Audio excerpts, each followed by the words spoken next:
It's the Munster Cast. Welcome to the show. We got a blast from the past. Yeah, it's the Munster Cast. You know what it is. Hit like, hit follow, subscribe to the biz. Leave a comment, share, let your thoughts fly. Welcome back, everybody, to the Munster Cast, the podcast where we watch and talk about the Munsters. I'm, of course, your host, Myke Shrews, here with my co-host and friend, Tivis. So, Tivis, after all these months of not being here, what's up, dude? I saw your head go down when the intro video hit. That was interesting. I have some questions. But yes, new year, new season of Munsters Today, new way of doing things.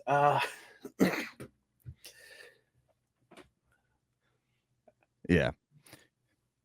We're going to try and do some different stuff, guys. I didn't hate it. I'll be honest with you. I didn't hate it. So this was my first time seeing it, by the way, listeners, yes, and viewers, if you're watching the video version. Yeah. It's going to be a little different for the audio guys out there. So let us know what you think in the comments or on social media, stuff like that, guys. Mm-hmm. We are back to recording at 6 a.m. Yeah. We were trying to hit for 5:30 actually, but my power went down. So, and then we had a nice little chat because it's been a while since we actually FaceTimed each other. Yeah. So. But for people who don't follow the socials, I don't know if we actually posted anything or not yet. But me and Tivis actually got together finally again in person. Yeah, that was fun. We went and hung out. See Globetrotters. Yeah, the Globetrotters. I got to meet some more of your family. Yep. A lot of them, actually. Yeah. Because I think you've only met one brother before, right? The one who's been on the show? And one kid. You met... How many kids have you... You met all my kids. Now, yes. Yeah. Okay. I was about to say. All right, man. But yeah, so we had a little, nice meetup over Christmas break or New Year's break or whatever the heck you want to call it. We're back though. Unemployment break. You got the job now, right? I do. That's why it's 6 a.m. Yeah. We waited so long. I'm now employed again. Yeah, we were just really busy, guys, and we apologize for the delay. Our plan was to actually continue recording, so we had a backlog for everybody. That didn't work. That don't ever make plans and like that. If you're wondering why I look extra greasy today, it's because I am. I've been unable to shower as we have a new kitten, and she is currently we set up home base in our bathroom. Oh, geez. Yeah, we introduced her to the house today, so that's gonna be fun. She's very skittish, and we've been trying to get her used to us and not hiding under the bed, but it hasn't worked. So I'm like, I'm sick of this. We need to get her out of that bathroom. Dude, I just realized I think my camera's pointing up a little higher because you can actually see 3 of the Power Ranger helmets now in my background. I didn't notice that. Interesting.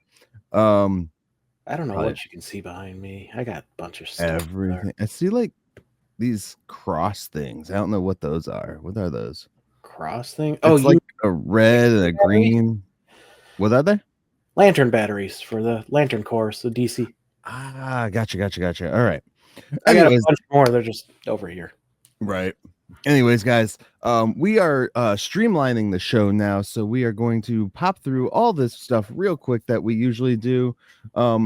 So bear with us as as we get through this. All right. You can find us on Facebook and Instagram via TheMunsterCast. That is via TheMunsterCast. And we're on any other social media stuff. You can just Google search or whatever, the Munster Cast on there. You can also find our pretty ugly faces every Munster Monday at youtube.com/@TheMunsterCast. And if you want to get all of our content in one spot, just visit TheMunsterCast.com. That's TheMunsterCast.com. All of our content in one spot there, guys. Definitely check that out. That is probably the best way to get a hold of us, like not a hold of us, but a hold of all of our content in one spot because it puts everything there. So definitely put that in your bookmarks, whatever you got, and then you'll know where all of our stuff is at. Leave us a voicemail there if you want. Yeah, you can also click the little microphone icon, leave us a voice message. We can play it on the podcast as well, guys. Yep. And then you can also just click or search themunstercast.com/merch. That'll get you right to our merch store. And then we also have our email set up. That is TheMunsterCast@outlook.com. I don't know why I said the like that. TheMunsterCast@outlook.com. There you can email us any questions, concerns, comments, whatever you want to tell us in private via email, and let us know if you want us to talk about it on the show as well, guys. Tivis, what else is there? Duh Bears. We have a Patreon, which we mostly just use as a tip, but if you join Lester's next big investment, I think it is, I forget, I'm not looking it up, don't correct me. There's only one tier, so oh, okay, you get access to our Discord where we currently share the episodes because it's the only legal way we can do it. You can't download them. I'm sorry, we can't share them. Universal will get mad at us. Yeah. It's a great way to get a hold of us too through Discord as well, where it can just be a whole Munster Cast group of fans that not only fans of the Munsters but fans of us. So definitely take advantage of it, and definitely take advantage if you want to watch the Munsters Today along with us, guys. And if you've never used Discord, it's basically like texting. You just don't have to give out your personal phone number. Yeah, you could jump in and out whenever you want, and it honestly, if you really want to chat with us, it's the best way to do it. Yeah. There, and I think me and Tivis are both logged in all the time. We're both also on the Facebook page and the Instagram. Are you on the Instagram? Facebook page? You mean Munsters Today Facebook page? Frames page? No, the Munster Cast Facebook page. If they want to reach us. Oh, yeah. We both got access to that. Okay. Also, guys, you can leave us early. Yeah, you can leave us reviews on Apple Podcasts or any podcast service that you use. Definitely do that, whether it's a good or bad review. Leave it. Let us know what you're thinking of the show, especially as we're going into, guys, the Munsters Today season 3. We are in the home stretch, very final live action, or actually any video screen, visual media of the Munsters until the new one drops, and until hopefully the new one drops, and then and then we'll see what we do after we get through these. Was it 22 episodes that we have of the Munsters season 3? 24. All 3 seasons are 24. All right. Is it 24? Okay. I think I have to rip the other disc still from my digital stuff. But I'll get to that. I only go as we go. All right. Yeah.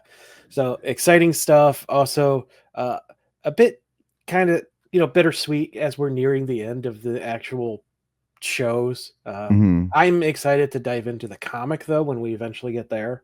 Yeah. It's an old ass comic, which means it's either could be good or really bad. Right. I'm also interested to see how we look back when we go and do some throwback episodes for the original series, which we are still taking. And everyone who has suggested Lester's appearance in the classic show, why do you hate me? Oh, great. I love it. Continue doing this to Tivis. Also, guys, if you really actually truly hate Tivis, oh no, there's this movie called The Society out there. Send him pictures from it. No, don't waste your life.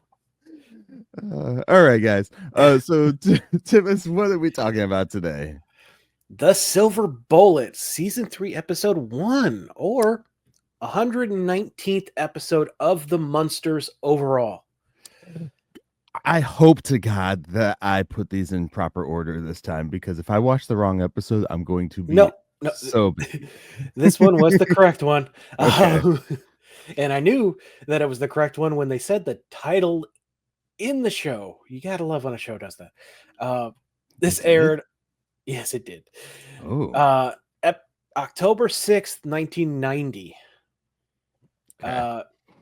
Written by Andrew Borokov, which we last saw in the episode Thicker Than Water. So, we know he's very good at emotional shit stuff. Yeah. Directed by Russ Petranto, I think is how you pronounce it. He will be taking over for Bonnie as the new Ezra. This is the first of 18 episodes he directed this season. Okay. First credit for him was for the TV comedy years in 73. Then he did 9 episodes of Sanford and Son in 77, 15 of CPO Sharky from 77 to 78, a special Sesame Street Christmas in 78. Why was that a tongue twister? 57 episodes of Too Close for Comfort from 81 to 85. 7 episodes of Rocky Road from 86 to 87. He did What a Country from 86 to 87. 1 episode of Full House. And 14 of She's the Sheriff from 87 to 88 before ending his career with Munsters. Was that this Munsters then? Was his ending of career? Okay. Yep. He got 1 acting credit for the 1976 Network. Also, he was program coordinator on the Ed Sullivan Show and production coordinator for The Great Santa Claus Switch. A lot of S words. We got 3 guests named, even though there's a class full of children. Yeah. We got Wendy Kamenoff as Mrs. Grimsley. I believe she eventually got married and changed her last name in later credits. But first IMDb listing was an uncredited role in the 81 Nighthawks. She then went on to do 3 episodes of All My Children, that long-running soap opera. 1 episode of Mad About You in 94. A lot of 1 episode off, so I'm just going to ramble off some ones that stood out to me. Hey Arnold in 98. Babe Pig in the City in 98. The Bernie Mac Show in 03. And uncredited 2 episodes of The Sopranos. Just to name a few of things. The last credit was for a short called Cold Start in last year, actually. Oof. Bless you. Sorry about that. My allergies are going off like crazy. Jonathan Brandis as Matt Glover, who Myke recognized as, immediately, and I'll get to how here, because I realize how. First credit shown was for One Life to Live in 82 when he was 6. A lot of one-off appearances. I'm going to name a few. Good Morning Miss Bliss in 87, which, little known fact, that's actually the first season of Saved by the Bell. Fatal Attraction in 87. The Real Ghostbusters, 87. Oliver and Company, 88, which is who was he in The Real Ghostbusters? Because that's the voice acting. I didn't even know that. I gotta let me pull it up. up. In his thing? Yeah, it's I didn't look his account up. I just know him from some stuff. So yeah. But while I'm looking this up, I'm actually surprised Oliver and Company is older than me. Oh, he's just an uncredited kid voice. Okay. Yeah.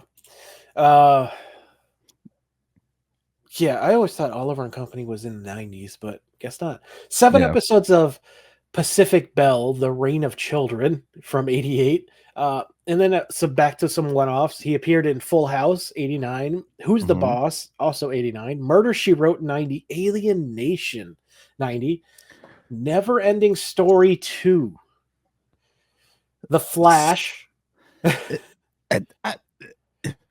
just have to say, before you continue, he was in so many good things, even just as a one-time episode and stuff.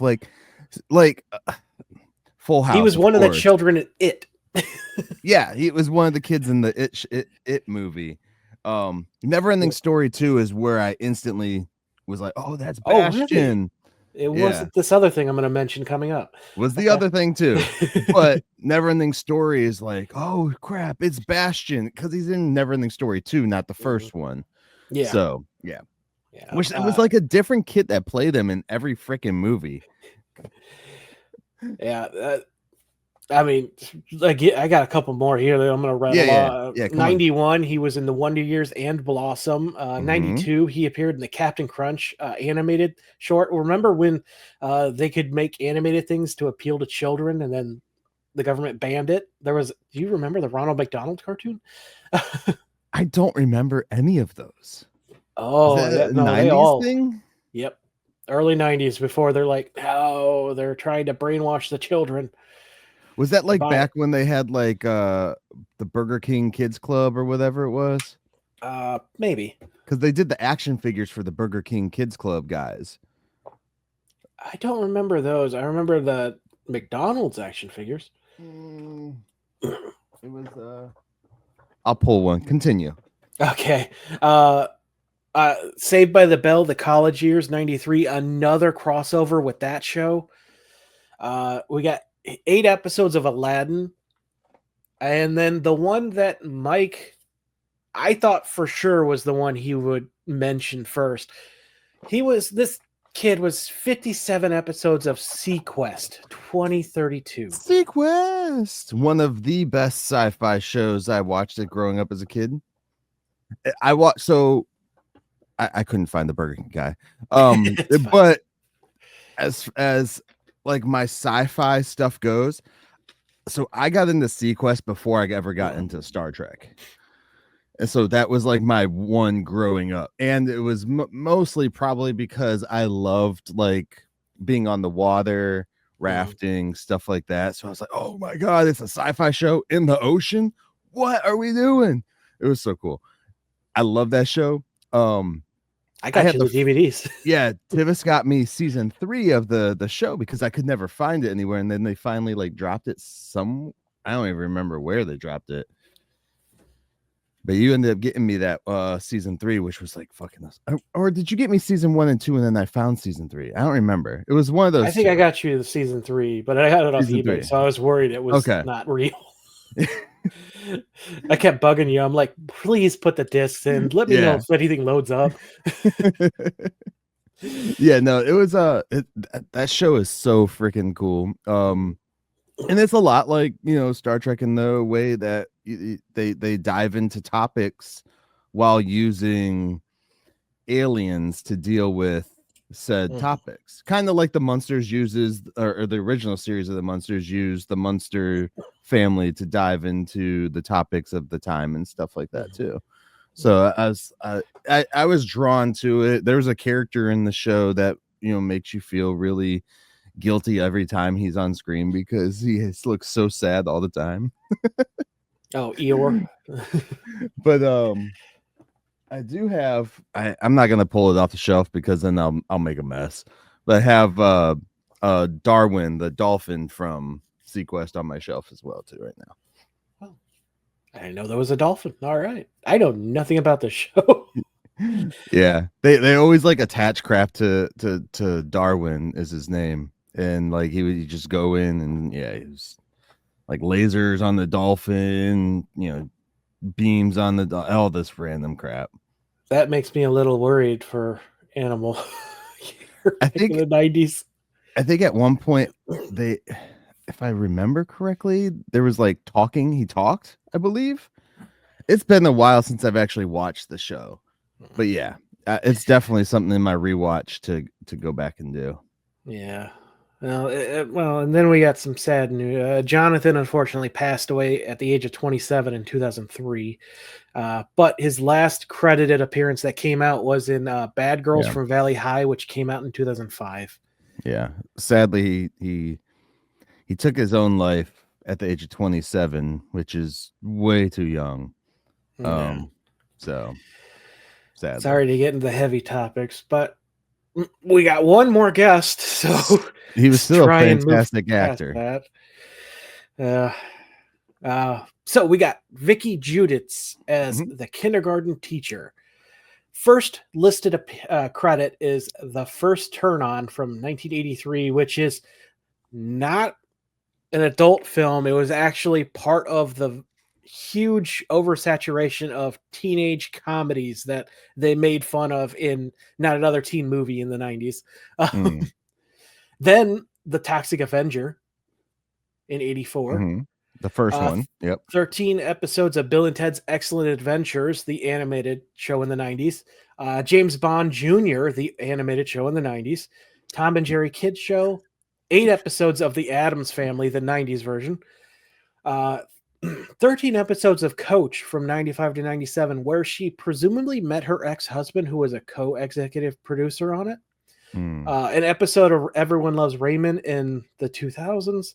And her last credit was for an episode of My Name is Earl in 2007, which her ex-husband was a consulting producer who also helped make the spiritual successor, Raising Hope.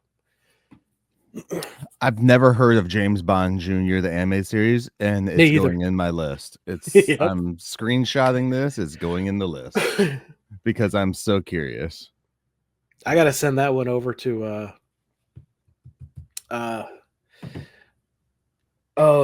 the show that I did, the Jackie Chan not Jackie Chan, the Karate Kid animated show on. Oh yeah. I gotta send that one to him. So those are our 3 guests that got listed. Again, there was a whole class full of children. If anyone knows any of the other young actors that appeared, let us know. Frank, you have an incredible library of stuff in your head. Please feel free to reach out. Yeah. So, well, I know Frank actually, congratulations to Frank, because he got a deal right now with I think it's the government over there. So congratulations to you too, Frank, for that, man. I'm curious to hear more about it, either next time you come on or just in Messenger and stuff, bud. So congratulations, bud. So Tivis, my man, I found it. This is from Frank. I'm thrilled to announce my involvement in an incredible new initiative backed by the Scottish government aimed at inspiring the next generation of creative thinkers and doers. So out there inspiring the next, bunch of creative people. So that you couldn't, that's awesome. Yeah. I'm curious to see where it goes, bud. So congratulations again, Frank, and hopefully it works out in your favor and the younger generation's favor for sure too. So what is unplugged behind my computer? That's not good. I see wires sticking out and I'm like, I don't know what that's to. Exposed wires or just wires? Just like a USB cable. It's like not hooked to anything, and I'm like, I don't know what that goes to right now. All right, guys. Tivis, is it time? It's time for the first time in 2025. Time. It's synopsis time. And for Tivis's sake, I am not going to do an intro video for synopsis time. I don't want his poor soul to die. All right, guys, it's synopsis time for The Silver Bullet, which aired October 6, 1990, as Tivis previously stated. On this episode of The Munsters Today, Eddie has a long-lost nemesis return to town just in time for the class VJ project. Turmoil in Eddie unleashes as he lets the past get the better of him, as he and Lily teleport to his mind's eye as he can't let go of the past trauma teachers inflicted upon him, not to mention that horrid purple suit. Meanwhile, Herman is trying to realign Leonard, and Marilyn shows her face after a long slumber, looking more revived and healthier than ever. During all of this, Eddie has lost his high school love of the week and is thrown when he tries to turn his family into the next Hairspray band. Marilyn returns to her filmmaking roots, and Eddie takes his dreams to draw blood for Grandpa's thirst Will Marilyn stick around? Will Grandpa get a free pizza? Will Leonard be realigned with his spine? Will Eddie learn to look to the future or hold on to the past, creating a long-lasting generational trauma effect? And will chaos ensue? Find out this week on The Munsters Today.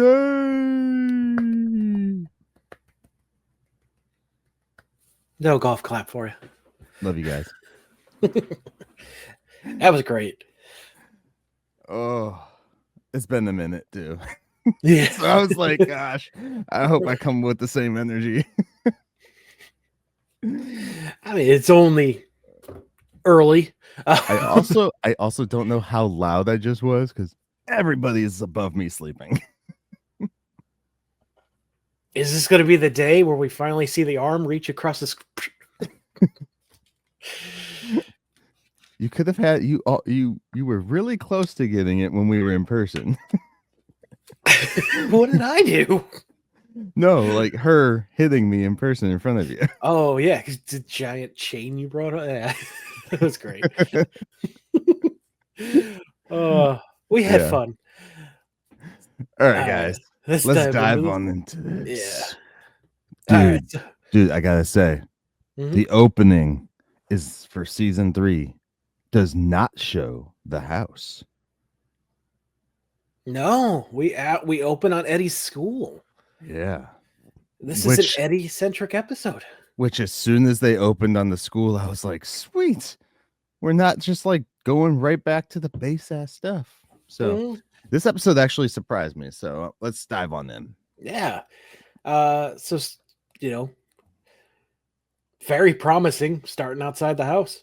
Eddie has 3 girls howling at some pamphlet he's looking through. He then tells them about an Aerosmith concert he went to where he got spit on in the front row.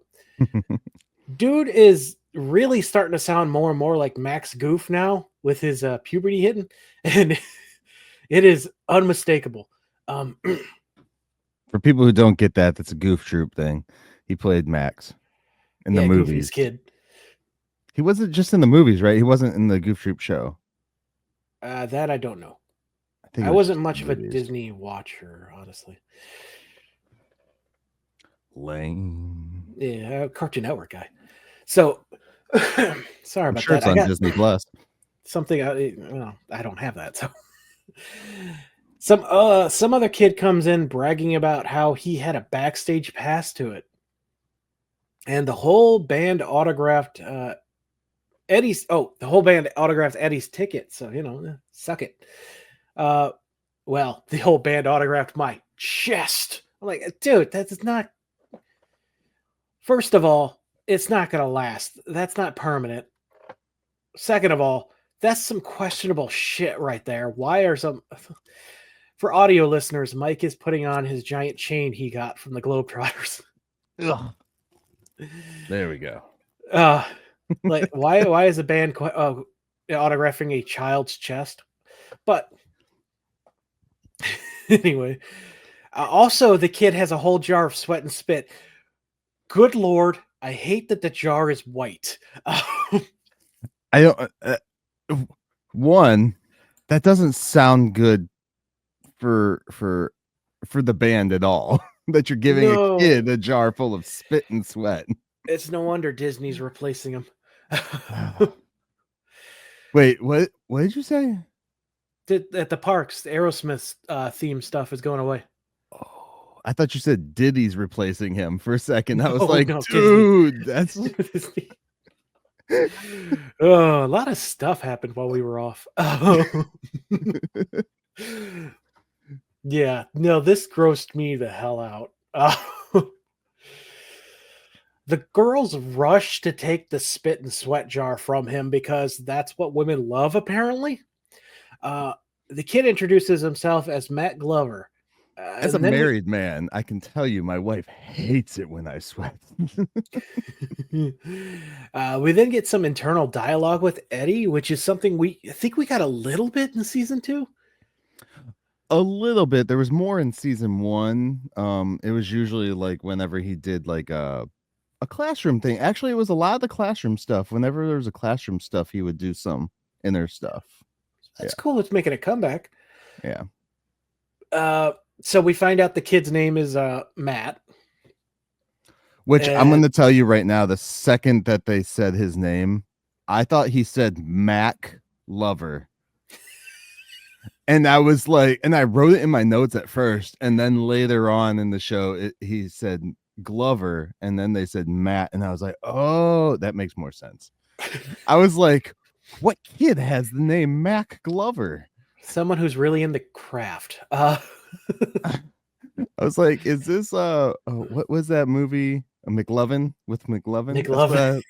That's what I was like starting to think. I was like, who wrote this? Mac Lover? Is this a Seth Rogen? it threw me for a minute. And then I was like, oh, he said Matt Glover. Yeah. Yeah. So he says it so fast the first time. Anyway. Yeah. Eddie, it turns out with the internal monologue, Eddie hates this kid because he's always one-upping him. Mm-hmm. Then the class starts and the teacher is pleased. A kid with 200 IQ is joining them. And at this point, I'm like, wait, is this the kid Eddie got expelled in season 1? But no, it's not, unfortunately. Yeah. So is this after him and Eddie talked real quick? Yeah, they had a little exchange. Yeah, because the kid goes up to him and he's like, oh, I thought I recognized those pointy ears. It was either you or Leonard Nimoy. Yeah, he did. The teacher's like, hey, so we got a little extra credit for you guys. A local TV channel is doing a new rock show and they're looking for, I couldn't tell what the heck they were saying. Mm-hmm. Like I have here in my notes, I'm like DJ, VJ, BJ, what? VJ. It's a video jockey. Video jockey. Yeah, I got that towards the end. Yeah. I'm like, I don't understand what is going on, but this does not sound right coming in a children's room. I was more interested by the news channel name Pew. I was like, what the heck is that? Clearly, this is a play. When did MTV start? It was around this point, right? MTV was in the 80s, dude. Well, yeah. So, yeah, they're still really big with. They're probably starting to move around away from music a little bit. Maybe starting TLC. Yeah. Well, MTV. Maybe, let's see. MTV launched on August 1st, 1981. Okay, so when did TLC start? Like TLC. Nope, that's gonna give me the band. Not the wrestling either. Not that one. TLC show, right? Yeah. Let's see. TLC channel, no. TLC show on MTV. Was it TLC? TLC? Maybe it's got a different name. TLR, right? Yes. TRL. TRL. That's it. Yeah. Eminem's song. That's right. It's coming to me now. 1998. Oh, so it was 14th. Way after this. Okay. Yeah. Because this seemed, for some reason, really inspired from that was the Carson Daly show, right? Yeah. Yeah. I didn't really watch that stuff. Honestly, the only time I watched any MTV was probably either Beavis and Butthead or when they actually had music videos on it. I saw no MTV until I started dating my wife. So, I mean, we didn't have cable growing up, so we didn't watch nothing like that. It was like if I went to a friend's house. Now it's like MTV is nothing but reality TV. They need to change the acronym and stuff.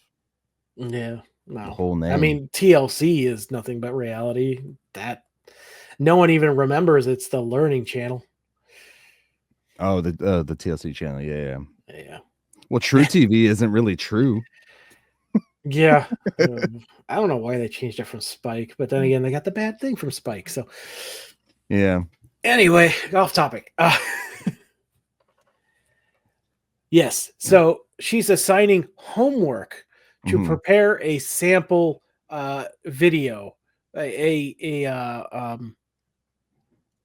Oh, what is the term when you send in like a like an audition tape? What do you mean? Because the you know they're doing the contest and they could pull someone from that classroom. So like it's not a reel. Come on, you're in the industry. I never had to do that crap because You're behind the scenes. I know. Well, I mean, even for editing, I just would send them a sample of the work, sample piece. What is the technical term? Crap. We're really distracted today. You got me confused. I'm gonna look that up. All right. So yes, they're in this entire scene. She's like, I keep hearing the term BJ, and I'm like, oh, this is horrible. And she's like, hey, so make this tape her homework. We're gonna send it in, and one of you could do this thingy. It just says either a demo reel, which was just call reels. That's it. But also portfolio video, which is showing you your sample. Why didn't I think of the word portfolio? I knew that word. But yeah, demo reel. Demo. I said reel, but it's because I never say the word demo with it. Because yeah. So now we jump to the house with Grandpa reading, Lily dusting, and Herman giving Leonard a massage, which is cool. Leonard's out of the basement again. We don't see the lab. No, we do see the lab a little bit. Never mind. Later. But we also jump to this and we're jump into the house. We don't see the exterior of the house. No, we don't. That's true. Not right here anyway. Grandpa's like, hey, don't break his neck this time. And Grandpa's like, hey, or Herman's like, no, trust me. I know what I'm doing. Rip.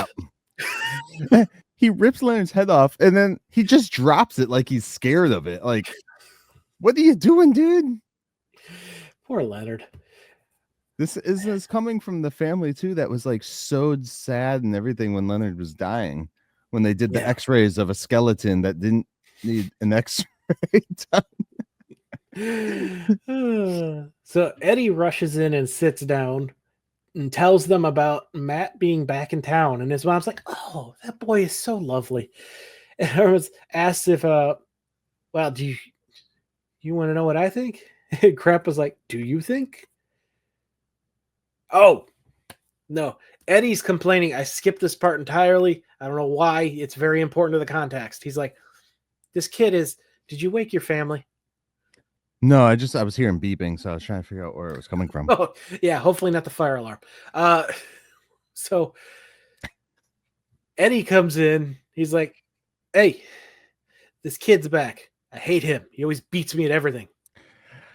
I didn't like this part. I really didn't, because it was like just Eddie comes in just whining. Yeah.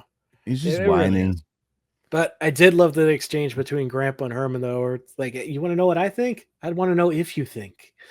Yeah, I did like that one. So good. We're still wanting to know if you think. Yeah. Herman's like, I think this competition's all in your head, dude. And Lily's like, yes. Eddie says he's apparently on a soccer team now. Mm-hmm. To be fair, too, most feuds, quote unquote feuds that kids think they're in with other people, they're mostly in your head anyways. Most feuds you have, even as an adult, like people like sometimes people will focus on other people so much that they completely forget about themselves in that aspect, and instead of enjoying your life and everything else, you're so what do they call it, in your own head, wrapped up. No, like that person is living in your head rent free. Oh yeah. And it's like that's kind of where this is, because it's like, how does he even remember him? Like, he's been living in his mind rent free for whatever years. Because of some kindergarten stuff. Come on now. Come on, Eddie, grow up. Yeah, I mean, this is nothing like my very healthy one-sided feud with Seth Rogen. There's nothing healthy about that either, Tim. You ruined Green Hornet, and you will never forget it. So he also screwed up Ninja Turtles, so just yeah, but I don't care about that. So yeah, but he did make some pretty cool shows too. We also find out that Claudia is still his girlfriend, which I think is the girl he met in season 2. I think so. Yeah. But Marilyn rushes in to consolidate Eddie, and he's why? Consolidate him? Or console him. I was like, how is she consolidating? I wrote consolidating down. So I just called me Ron Burgundy. When my kids come down, I'm going to consolidate them too and into a smaller. Like a Russian nesting. So yeah, she's Pretzel like, kids. He's like, what? What's wrong? She's like, oh, Claudia broke up with you. She did? Yeah, Marilyn shows up out of nowhere and she's like, yeah, your girl broke up with you. Wait, what? She didn't tell me. It's like, well, it's all in the newspaper. Yes, in the school paper. She left him for Glover. Not only is it in the school paper, it's on the front page of the school paper. Like, how important is this girl to the school? 2, how important is Eddie to the school? And 3, how important is the other guy to the school that all 3 of them are right there on the front page? I think the thing is that it's Matt. Everyone loves Matt. He's got everyone wrapped around his finger. Hey man, bad press, I guess, helps no matter what. It don't matter. So yeah. Eddie's like, Matt has always been better all the way back to kindergarten. And if you're one of our many UK listeners, I think you know this as reception classes. Just a little translation there. What is it? They call it reception classes over there. And what did we call it here? Kindergarten.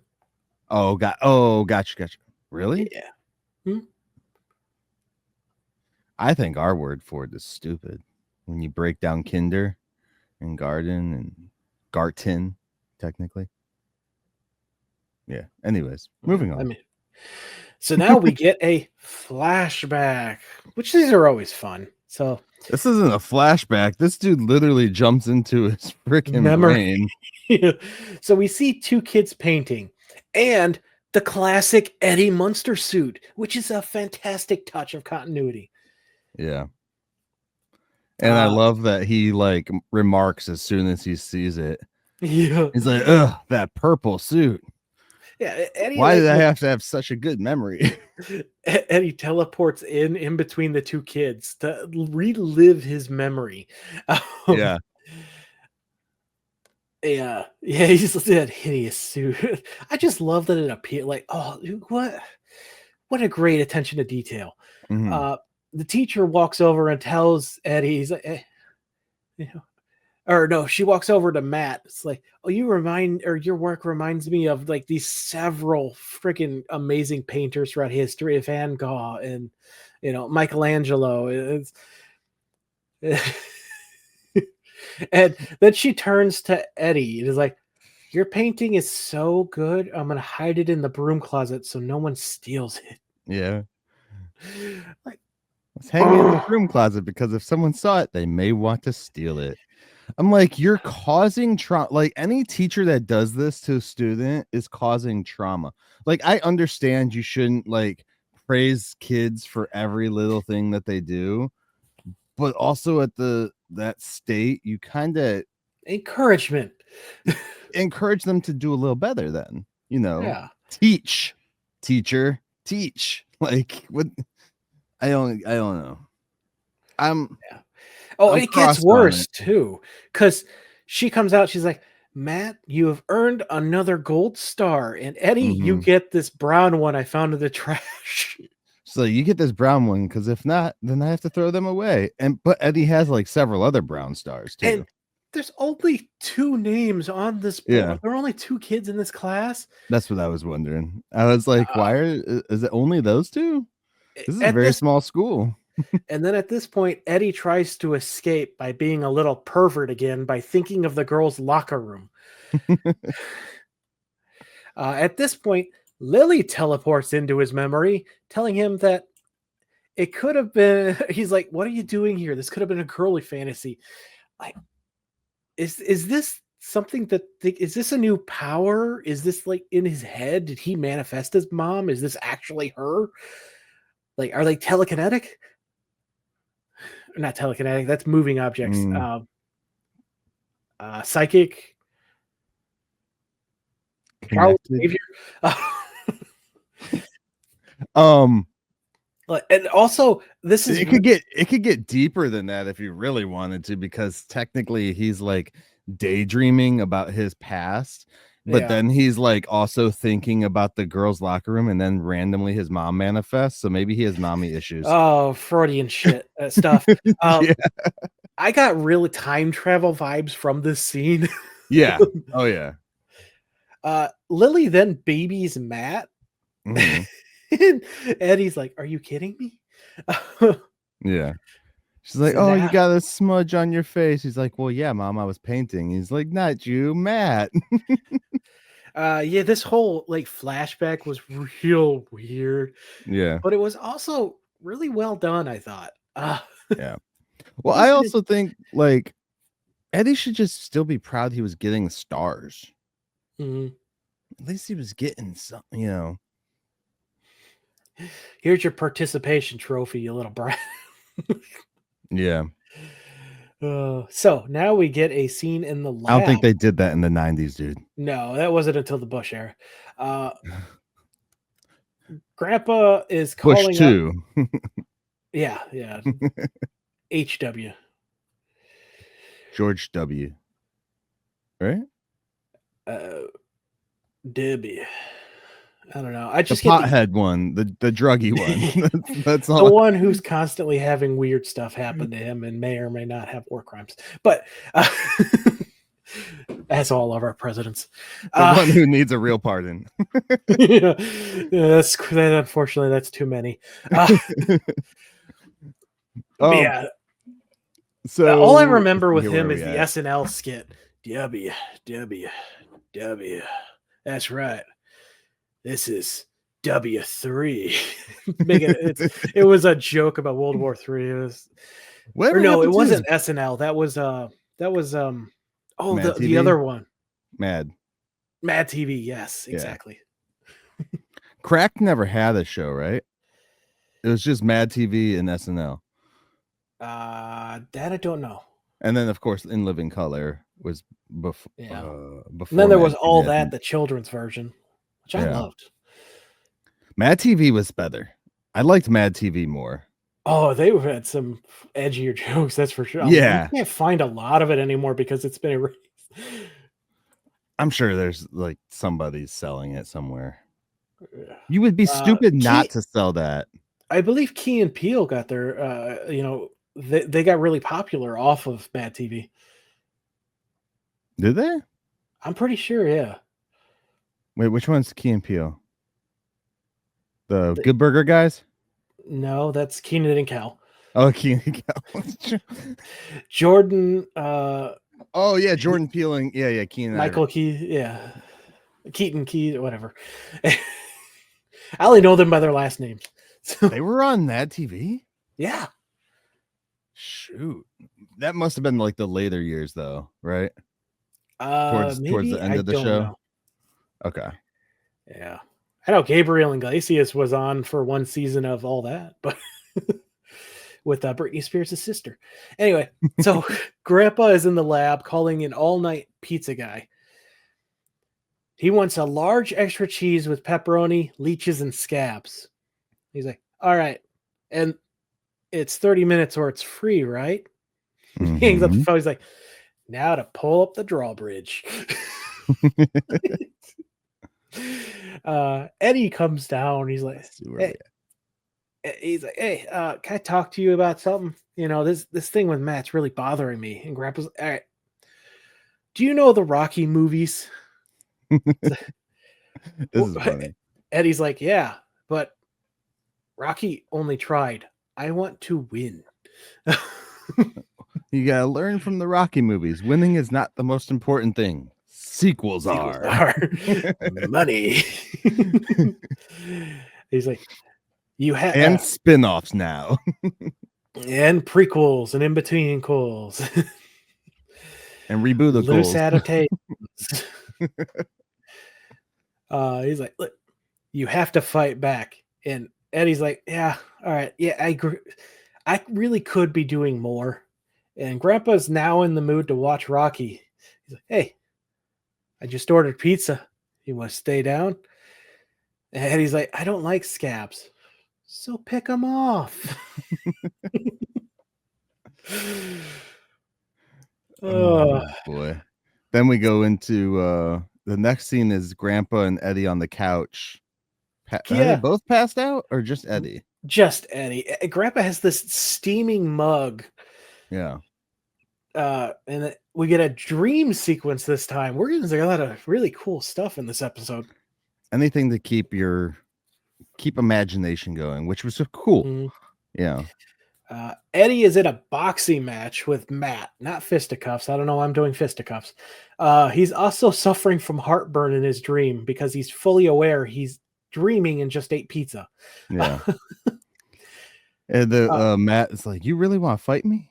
You must be dreaming. And Eddie's like, of course I'm dreaming. You think I'd wear these dorky shorts in front of real girls?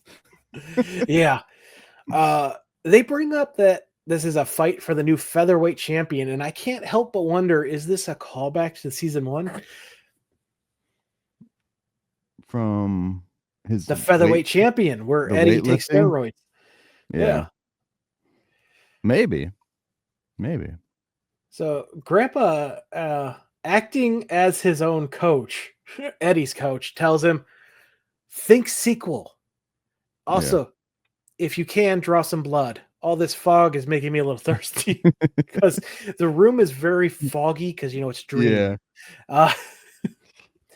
Eddie's going to float like a vulture. He's going to fight like a bat.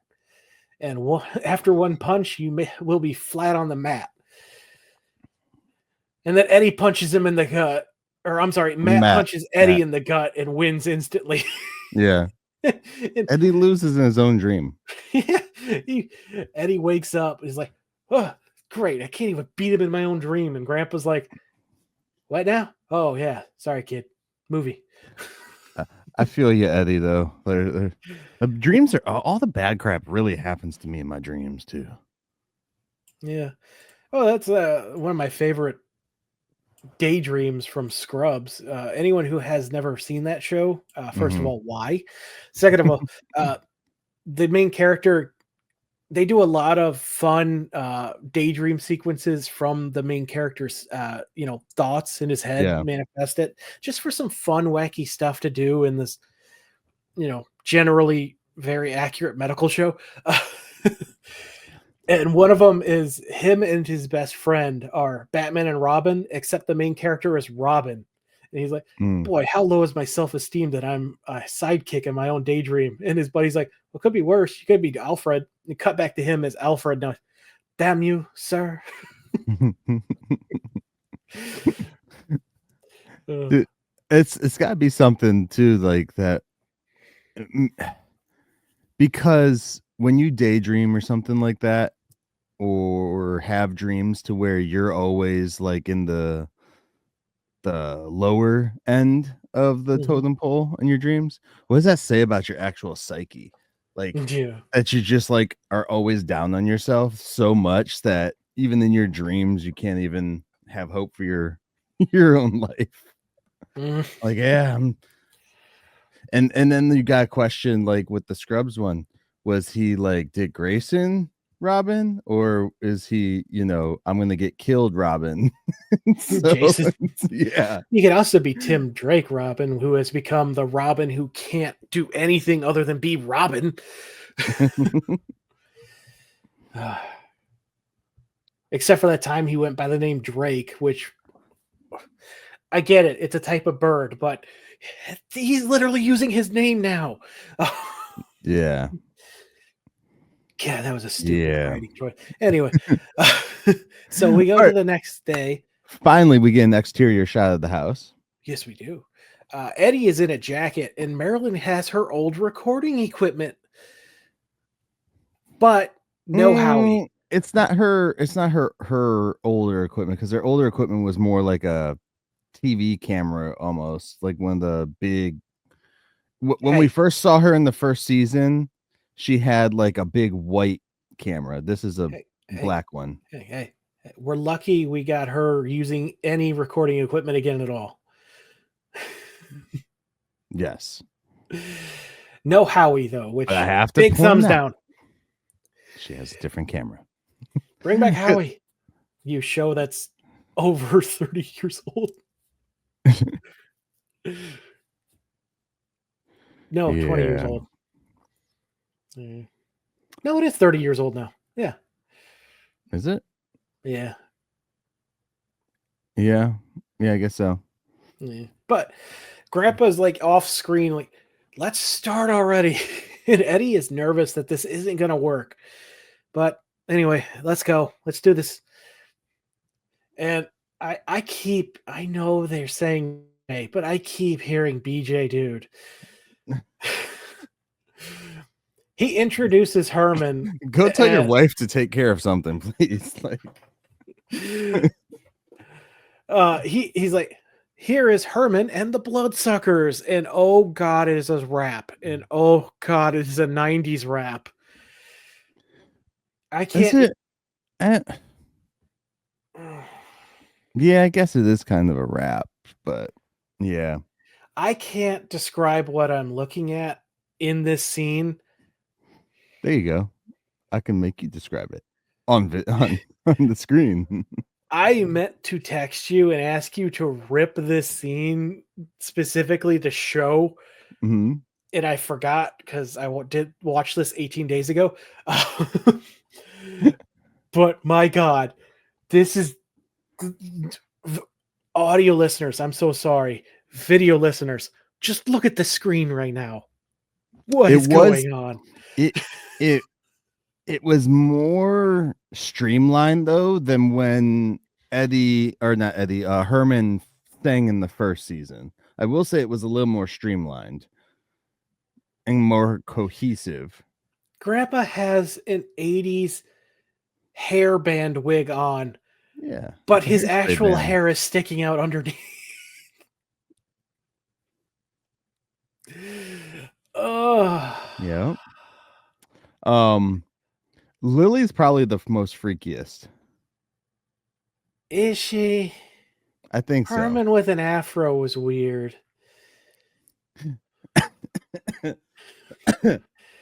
Yeah.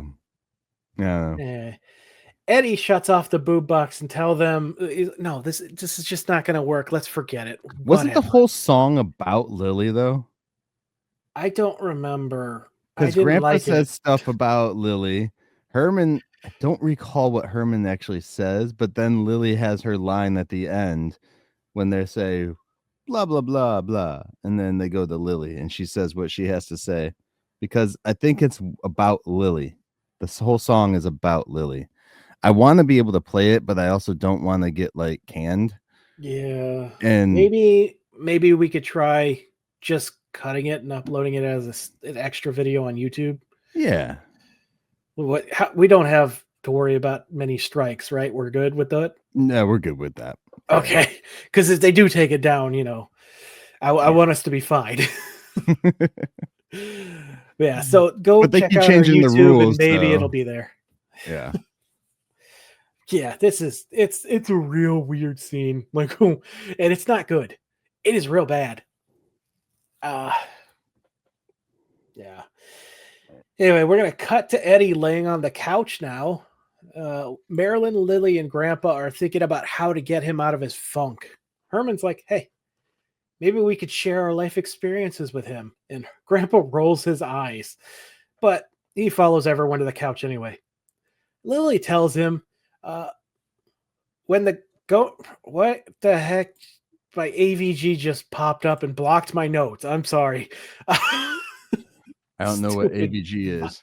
It's free antivirus software. Oh, gotcha.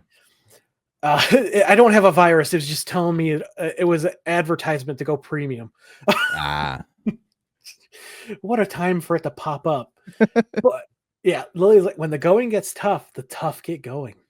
Then Herman goes. And I have all of these, by the way. So if you would have jumped in at any point.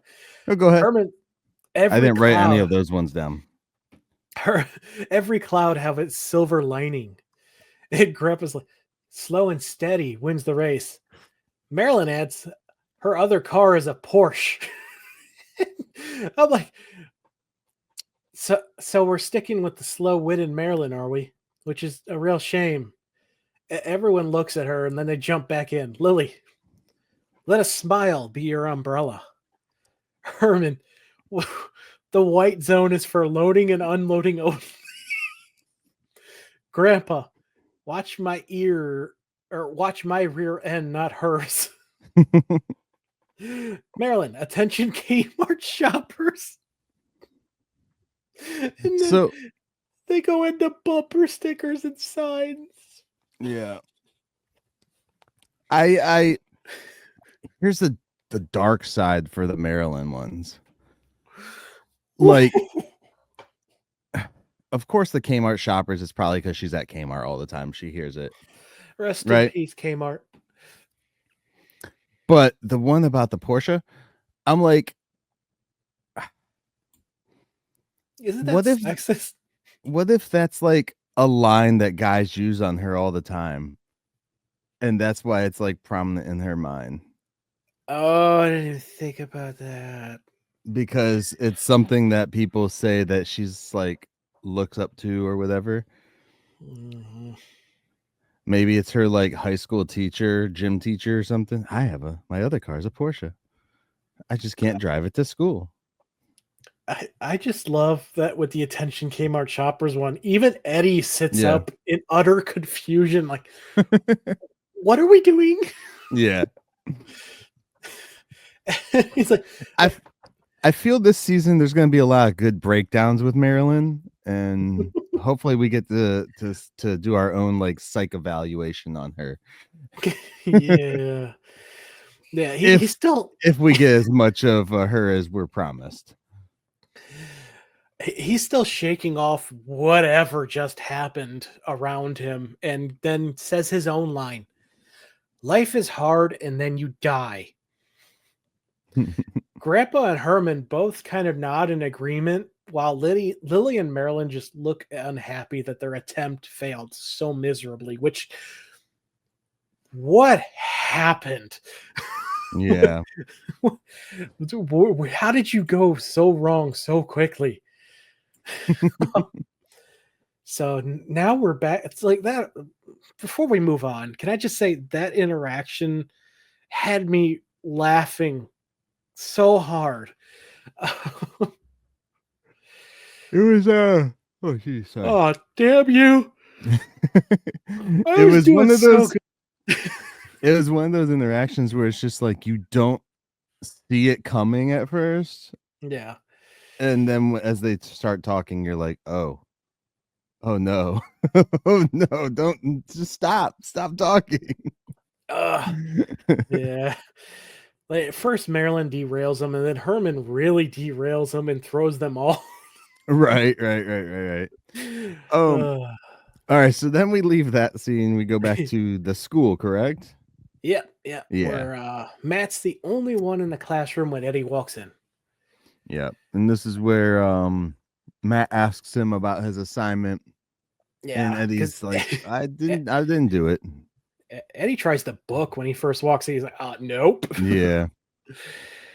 Matt's kind of like, what do you mean you didn't do it? You have to do it. It's part of your grade. He's like, well, I didn't do it. I didn't do it. Who cares? He's like, I didn't sign up for a camera. Yeah.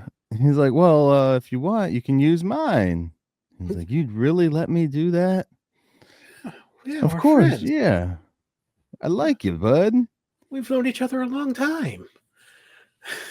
And then when Eddie agrees, his inner monologue kicks in. He's like, maybe I have overreacted. Yeah. Yeah. Yeah. Then it turns. Mm-hmm. Oh, first we get the whole heart to heart where Eddie's like, you know, I've always been jealous about how much better you are than everything with me. And Matt's like, yeah, I have. But if you're not going to do it, I'm not doing it either. Yeah. He's like, camaraderie. He's like, what are you worried about? That they're going to put it in the broom closet? I was like, dude, that's deep cuts. Like, and the fact that both of these kids remember that, come on, get over it, guys. Yeah, and It was then kindergarten. You know, we get this cool, heartwarming, like, oh, maybe they could be friends after all, and then the turn, because Eddie is confused why he wouldn't do it. I don't know though. I think that a good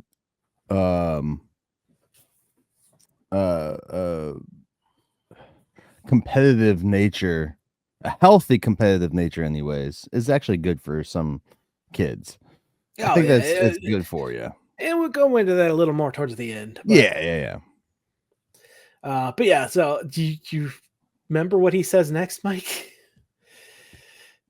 This was he said that he does a video, blah blah blah, and then Matt got Bon Jovi. Well, he's like, well, if you're not gonna do it, I'm not gonna do it because the only rewarding thing about doing it is beating you. and he's like, screw you. I'm doing it now, and good. I didn't want to cancel my interview with Bon Jovi, and he's like, "Wait, you got Bon Jovi? I'm sorry, what, John Bon Jovi? Come again?" Matt's like, "Yeah, I'm president of his fan club." See, Matt wins all the time. No big deal. The real fun is watching Eddie squirm in the process, and I'm like, "Damn, kid." Yeah. He's like, see, Eddie, I win. No big deal. The real fun is watching you squirm and lose. It's like, man, he's going to be a good, politician one day. So now or businessman. Like, I could see that kid running some big corporate office. Yeah. Well, I mean, they say most CEOs out there have sociopath tendencies. So, I mean, nowadays they end up on the ground, but that's another story. Yeah, we cut to the class watching the interview with John Bon Jovi, who sounds nothing like Bon Jovi, I might add, as a fan of the band. Yeah, I was like, this is not Bon Jovi at all. Like, he doesn't even have his the same accent type that Bon Jovi has, It just sounded like a radio DJ, basically. Thanks, kids. I'm Bon Jovi. And for some reason, this was the moment I realized that their teacher was their referee during Eddie's daydream. Or not daydream, his dream with the boxing. Was it? Yeah. Okay. So now she calls on Eddie to play his project. And he's like, yeah, I didn't do it. It's like, you realize this is going to result in a failing grade, right? I'm like, hold on, lady. Like, for the assignment or for the class? Because this wasn't even part of your curriculum when you planned the year for this to count as the whole class. Right. Like, right. Chill out. This should be this technically should have been like a bonus assignment, like extra credit or whatever, if you want to do it, because not only is it they're counting it as a grade from my understanding now, but it's a part of a contest. Yeah. So it's like, well, how do you dictate what the grade would be on it? Do you just get 100% just for doing it? Because there's clearly there's going to be only one picked at the end of it. Yeah. Before you even get to the end of the episode, there's only one picked because it's a contest. And so it's like, how do you grade that? It's just their classroom too, which, I mean, BS. This has to be multiple schools. Also, I have a question. Like, it's towards the end of this, after this little segment here, but the class gets to pick the winner. Yeah. That's we'll get into that. Yeah, we go with Survivor rules. Yeah. So Matt's like, "Hey, I brought my camera. Let's do it right here." And the teacher's like, Yeah. "I'll allow it." So Matt whispers to him, "Squirm on camera so I can watch it over and over and over." He's like the Buffalo Bill. Like, it puts lotion on the skin or else it gets those again. Like, kind of attitude. I was like, what is this kid doing? He's freaky, bro. This is not Bastion from Neverending Story. This is like, Bastard from. So stop yawning, bro. Stop. I'm trying. Those aren't real. It's not working. So Eddie staring at him. He's like, he's not wanting to play along with this bit at all. No. Why do you even care about this, Matt? Because I'll tell you why I care. Or, he's like, I don't even know why I care. And then starts listing off the stuff that he cares. Yeah. Why he's like, actually, no, I'll tell you why I care. I'm a teenager. I like this stuff. I love music. I love this. I love that. And I'm supposed to like this stuff. Act stupid. Make huge mistakes. Yeah. He's like, what good is being this age if you can't act stupid? Not to tell you, Eddie, or not to bust your bubble, Eddie, but you can be like my age and still act stupid. But it's like one of the most famous Fourth Doctor quotes. There's no point in being grown up if you can't act childish sometimes. But he goes, pretty soon we're going to college. We're going to get jobs. Feel old when their kids are watching holograms instead of videos. Yeah. Oh, late 80s, early 90s imagined future. He spent the whole week stressing out because, I just have to beat Matt at this contest. And then one night, I felt a terrible pain in my heart screaming at me that I was a loser. I think everyone must have that pain. Even you, Matt. And that's why you have to be the best at everything. That's okay. Yeah. But I learned something this week. Just because you didn't win doesn't mean you're a loser. And I like the way that it's worded. Just because you don't win doesn't mean you're a loser. Mm-hmm. Like, you as a person are not a loser.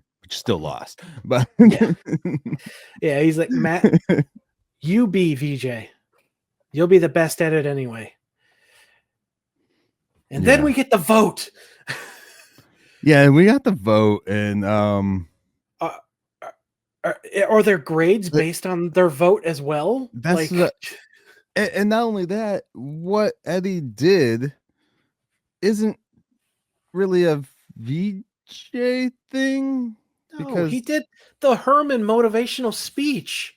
Yeah, it was a nice PSA moment. I did like the little PSA moment with the music, going on in the background.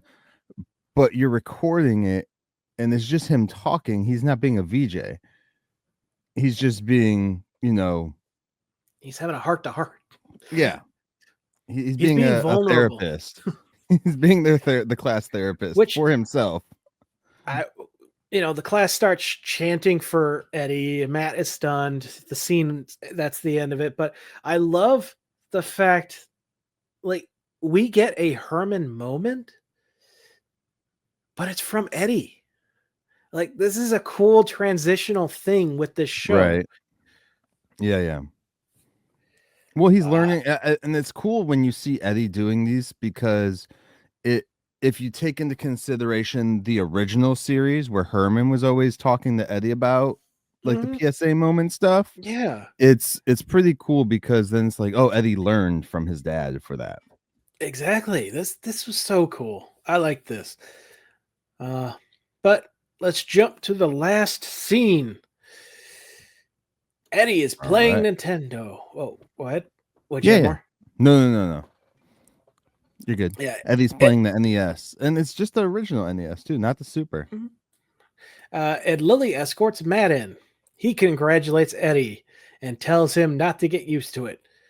Eddie's like, this is the first of many gold stars that will be placed by the Munster name.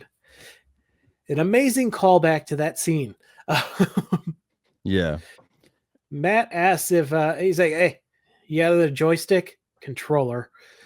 Yeah, it's not a joystick. This isn't Atari. It's Lily's like, oh, I'll go make some cookies. And they both begin shouting at each other as they play to see who wins this round. Lily instead says she will bring morphine in a surgical drip.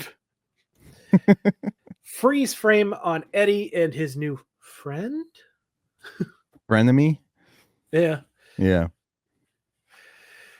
Yeah, and and this is where you get like the whole it's a good competitive nature friendship type thing. Mm-hmm.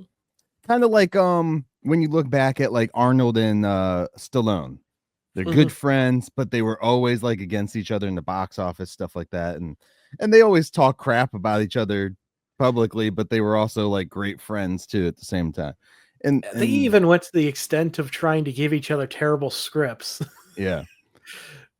Sad thing is, and my wife is down here, so I don't know if I'm gonna get smacked this time. But guys can do this and girls can't. They're too competitive. Girls can't be friends with their competitors a lot of times. They definitely have a more hostile competitive environment. Oh, they're their worst enemies. They're yeah, I've seen that with some guys too, though. So yeah, I can see that. With certain means.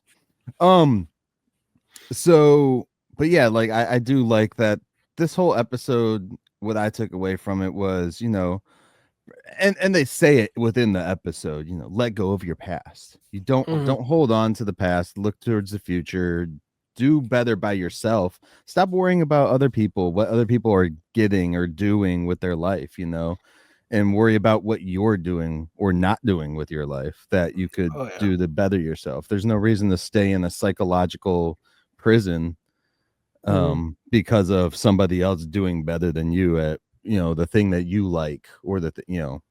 Yeah, and in Eddie's circumstance too here, especially with the VJ stuff, it's like, well, the other kid has the upper hand because of who he knows, who his parents potentially he's got connections. He's got those connections. And that's like the real world. A lot of people, there's going to be other people, either nepotism or they just have the connections out there through other means that because they've gone out and done these things in the real world and stuff. So it's interesting concept when you think about it, not just as the kids in high school. Are they in high school? They're in high school now, right?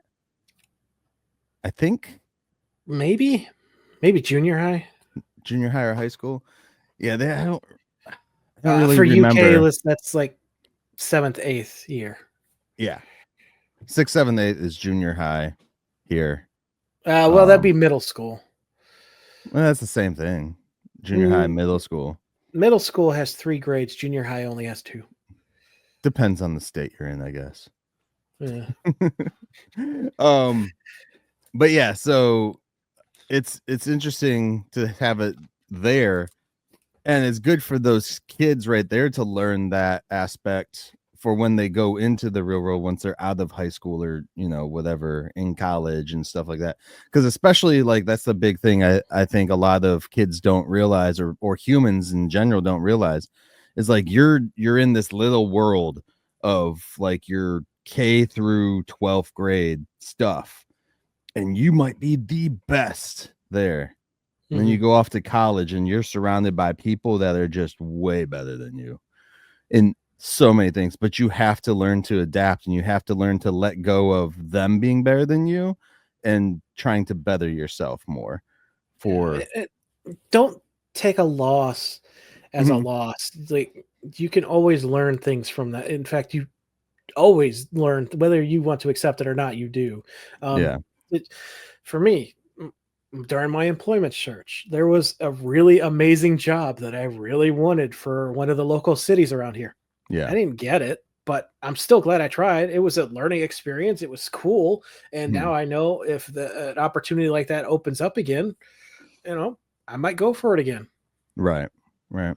And maybe you'll be more prepared next time when you come up to it. Yeah. Because you've seen that and you've already had those intrusive thoughts of failure and whatnot from it. Yeah, I'll be more prepared for a panel interview. That was never had that before in my life. Have 5 people staring you down. Yeah, I've sat in on a few of those. Those are awkward especially if you don't like being in front of humans live and stuff. Was yours like through video or is yours like in person? No, it was in person. Yeah. So it's like you're on the parole board. It was a new experience. Yeah. Again, I'm disappointed I didn't get it, but I'm happy I went for it. It was learning. Yeah.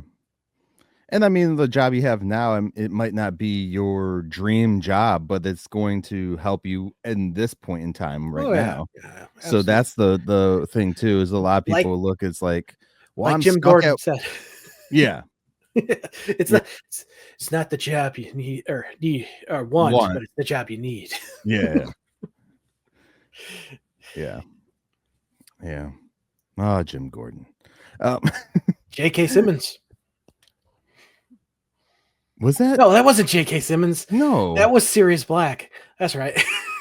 J.K. Simmons was Justice League. Yeah, I was about to say that's not. No. Oh, sorry. I watched something with J.K. last night. He's in my head. It's Gary Oldman.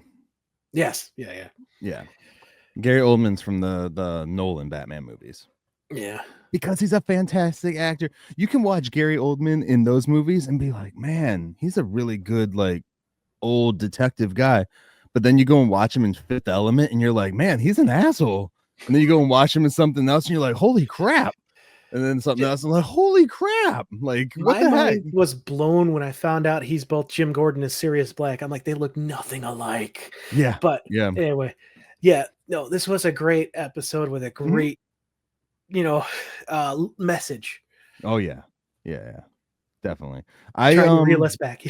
Yeah. I got you, bud.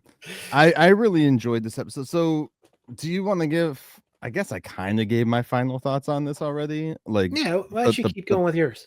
The basics of it. I mean, but yeah, besides like the whole like lose, win, whatever, continue on, I do like the aspect of having a competitive nature that they show towards the end.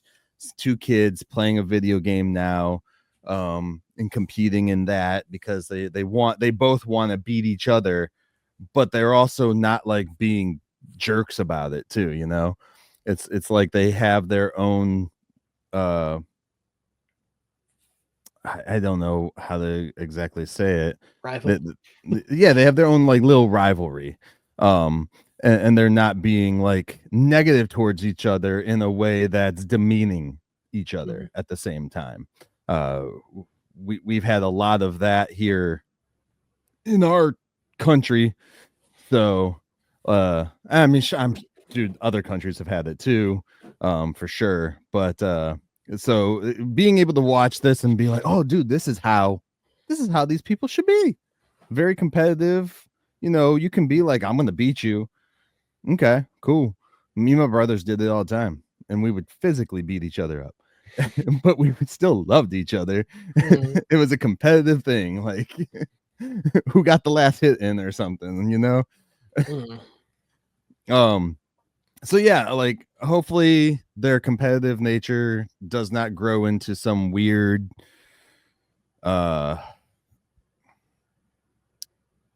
teenage angst type issues later down the road, where it involves other people.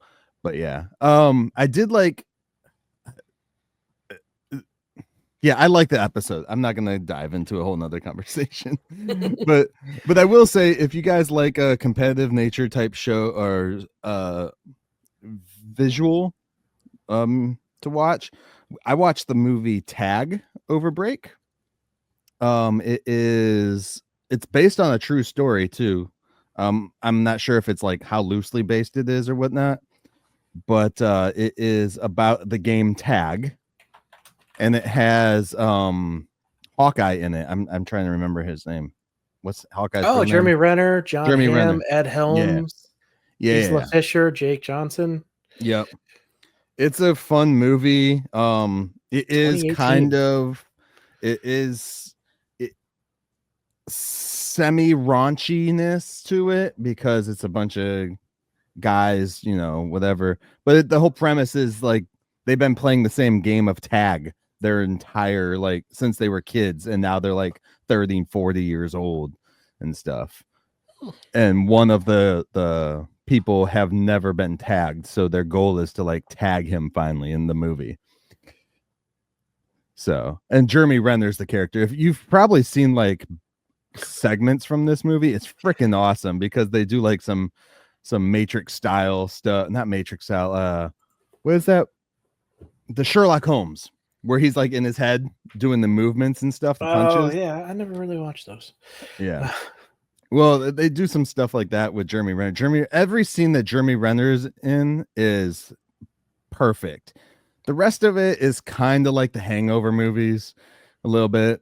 So I was just looking at the reviews, and it's like the definition of middle of the road movie according to like everything. Yeah, but it was still a fun movie to watch, especially knowing that it's based on like a true event. Like there are this group of guys. They did like a not Huffington Post, but like a New York Times or one of those big companies. I don't even know who's big anymore in the newspaper run, but they did an article on these guys that have been playing the same game. Sure. Yeah. It's the only one coming to my head right now. But at the end of the movie, they show you like the real guys and the real footage and stuff like that of them like recording. You do see, like, I will spoil this part for the end stuff when they're going through and showing like the real guys playing tag and stuff like that, because it's legit. Oh, they showed actual footage of the people. Yeah, the real guys that were playing the game. And there are a couple of spots where you see old man pee-pee. So I was just like, okay, cool, whatever. Okay. But yeah, but these guys are like, they're old guys now. Like the footage of them being like older. So they're probably like 60s, 70s. And they're still playing the game. I love that. It warms my heart to see them still being childish but also competitive at the same time, which goes into this, and I like that. I hope that we see more of Eddie's competitive nature throughout this next season. Your thoughts? Sorry, dude, I didn't want to go that long. Well, it's nice to know that your cockles got warmed. Yeah, no, exactly like you said. I love the message. It you know, they always say this for business, that a competitive market is a good one for everyone, because it creates ingenuity, creativity, inspires creativity and all that stuff. Right. The same thing goes for people. Like as long as you can keep like it nice and not take it personal, like you got someone out there, like you want to do better than them, but you're also happy for them to do better. Right. That kind of environment, that's a very healthy thing that will definitely help and take you far. As for the show itself, what we saw, I like the fact that we got a dream sequence, a flashback of some weird kind, that maybe a new power is unlocked among the Munsters. It was great to see a couple callbacks with Marilyn with her filming equipment, the Eddie's classic suit. This was a really good one. I think it was a strong opener for the season, and it makes me very excited to move on to the next one. Oh yeah. I'm really excited about this season as a whole, especially after hearing, like, Frank had let us know that they're gonna have more Marilyn within this season. She does, the actress definitely did look, and I put it in the synopsis, but the actress definitely does look a little more healthier, I will say.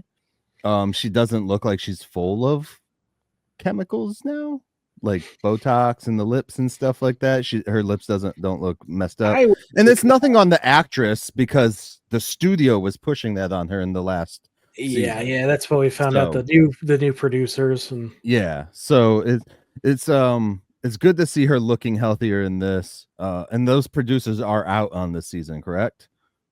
Right, that I don't know. I know Bonnie left, and she also played a part in some of that.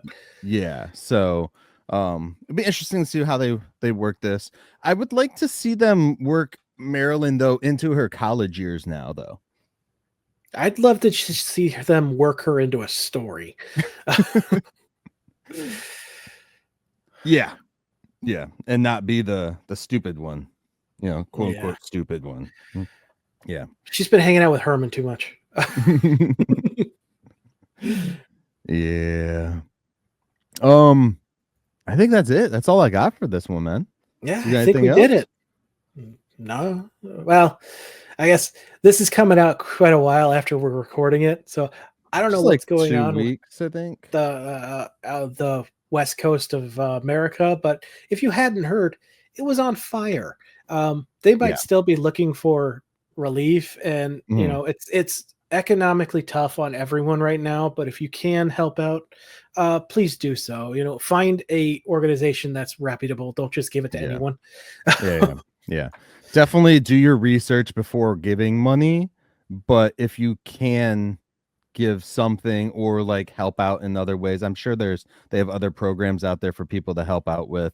It would be great for those people, especially those who can't afford to redo anything, because there are a lot of people that lost everything that have been there for decades. Everyone in LA are millionaires, right? They're not millionaires. Even there are even going to be actors who are not even millionaires that live there that make maybe like 200,000 a year. I mean, that seems like a lot to some people, especially in like the Midwest areas and stuff like that, but in California that is like low class.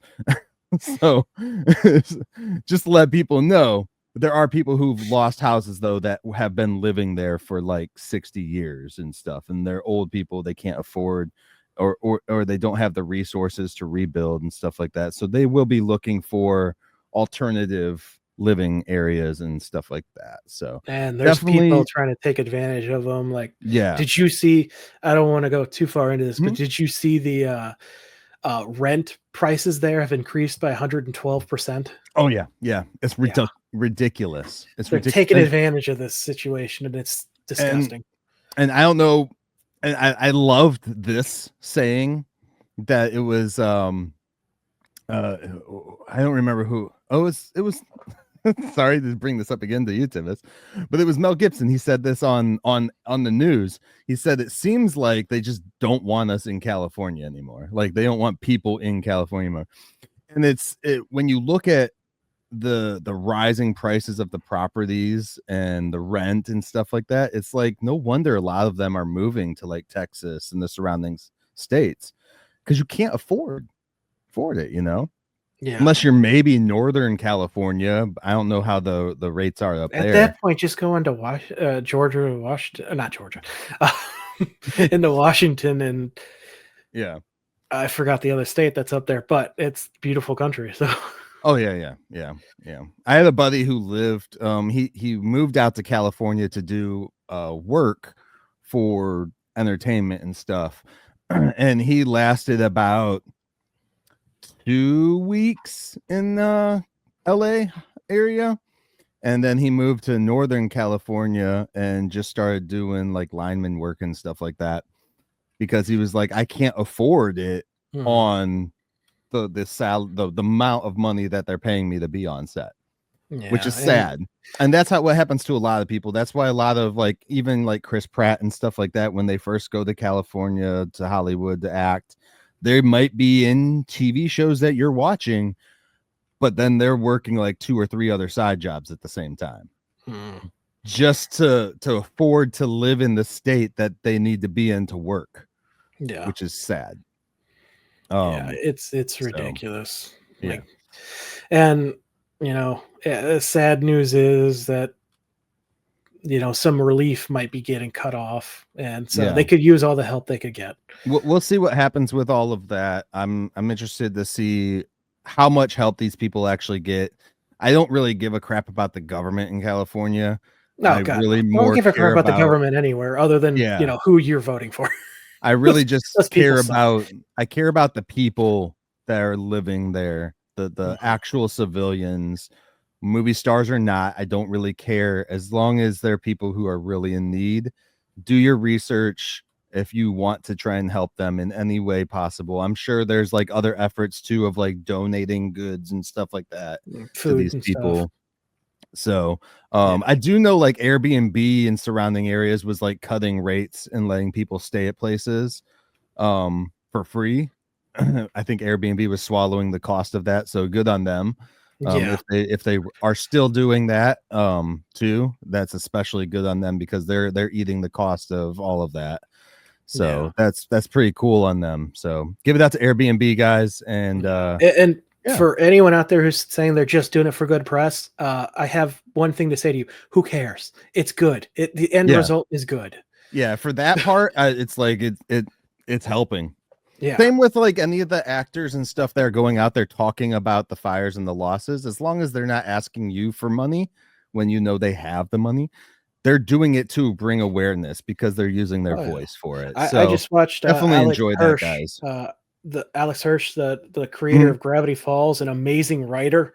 He just did a charity stream earlier this week that to help benefit them, and they got 100,000 raised. It was awesome. Yeah, nice. All right, well, Tivis, any final words, my man? I'm so excited for this season. I'm glad to be back. Welcome to 2025, everyone. 2025. Even though you've been here for a few weeks. We've crap. We're going, what is this, year 4 or year 5? I can look real quick if you want me to. I don't even remember. Holy moly.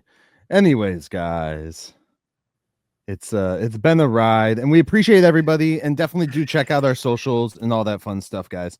I'm gonna let Tivis figure this out real quick before we head off of here.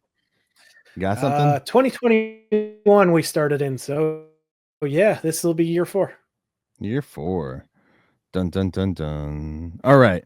Well, with that said, guys, thank you for tuning into the Munster Cast, and we will catch y'all next time as we take another stroll down 1313 Mockingbird Lane. 13. The lesson I want you to learn is it doesn't matter what you look like.